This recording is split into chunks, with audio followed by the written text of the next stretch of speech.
টানা কয়েকদিনের ভারী বর্ষণের প্রভাব পড়েছে কৃষি ও সরবরাহ ব্যবস্থায়। ফলে রাজধানীর কারওয়ান বাজারে কমেছে সরবরাহ, বেড়েছে বেশিরভাগ সবজির দাম।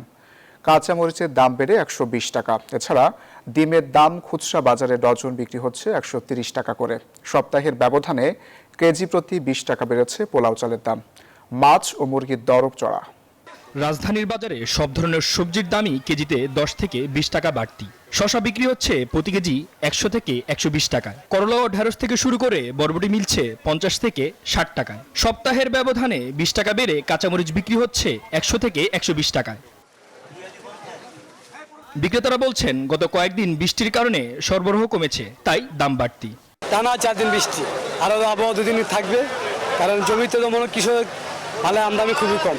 সরবরাহ একবারে কম হয়, বৃষ্টির কারণে মাল আসতে পারতেছে না। তো তেমন সবজিতে 10-15 টাকা করে বেশি লাগতেছে।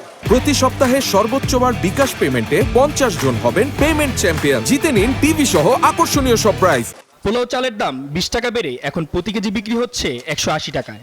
এই এক সপ্তাহের ব্যবধানে প্রায় প্রতি কেজি 20 টাকা বাড়ছে। আর মিনিকেট চাল, 28 চাল এগুলো 1-2 টাকা করে কমছে। আর এখন সেটা দাঁড়াইছে 140 থেকে 150-60 পকার বেঁধে আর কি। আর প্যাকেট যেটা আগে কিনতাম 140 টাকা, ওই প্যাকেটটা এখন হয়ে গেছে 80-90 টাকা। ব্রয়লার মুরগির দাম অপরিবর্তিত থাকলেও বেড়েছে মাছের দাম। তবে 20 টাকা কমে গরুর মাংস বিক্রি হচ্ছে কেজিতে 780 টাকা। ডিমের দাম 10 টাকা বেড়ে ডজন প্রতি বিক্রি হচ্ছে 130 টাকায়। মুরগির দাম গেছে 70 মতনই আছে। আজকে সোনালী বিক্রি করতেছি 330 টাকা, ব্রয়লার বিক্রি করতেছি 180 টাকা। মাত্র আমদানি কম, বৃষ্টিপাতল লেগে মাল আইতে পারে, ধরতে ভালো হইতেছে। ঈদের আগে 800 আসছিল, ঈদের পরে 780।